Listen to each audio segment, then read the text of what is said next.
زخمي کوس یا هم د حیض په وخت کې سیکس یا کوروالی کول کومې ګټې او کوم تاوانونه لري؟ سلام ګران لیدونکو، هیله ده چې روغ جوړ او د صحت جامې اغوستل وي. زه یو ځل بیا ستاسو په خدمت کې د یو نوي ویډیو سره حاضر یم.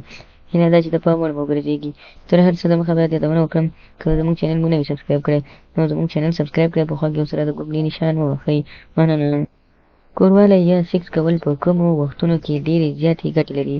لکه څنګه چې هر شی دغسې په خپل یا هم بې وخته وخت کې خوړل تاوان لري، دغسې سیکس کول هم په بې وخته وخت کې کول یې تاوان دی او هم بله ګناه هم ده، ځکه په کومه میاشت کې چې ښځه مریضېږي یا هم د حیض وخت پرې راځي، په دغه ټایم کې تاسو کوروالی ورسره کوئ، نو دا ډېره عظیمه ګناه ده او د دغسې ناوړه کار څخه باید ګټه ونه کړئ.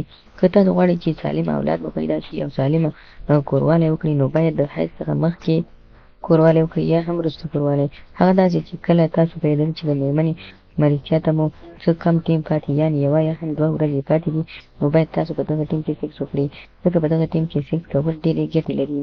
او که کوم وخت کې چې مېرمنه د حیض څخه ووتله، یعنې 5 یا 6 ورځې د مریضتیا ورځې وي او خپل ځان یې مینځه، نو د دغې په 2مه ورځ تاسو باید ورسره د خپلې ښځې سره یو ځای شئ او هم سیکس وکړئ، ځکه دغه وخت کې هم حمل ډېر زر اخیستل کېږي او ماشوم د ښځې په خېټه ډېر زر کېږي. نو هغه خلک چې دغه کار یا دغه سیکس وکړي، کوم خلک چې ماشومان یې نه پیدا کېږي او یا هم نه پاتې کېږي، خو په دغه ټایم کې سیکس کول ډېر خوند او فایدې هم زیاتې دي. نو خدای دې وکړي ملګرو چې زموږ د ویډیو څخه غلط مطلب وانخلئ.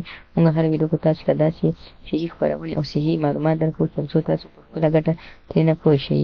خدای دې وکړي ملګرو چې زموږ ویډیو مو خوښ شوي لایک کړئ، شیر یې کړئ او زموږ چینل هم سبسکرایب کړئ. مننه.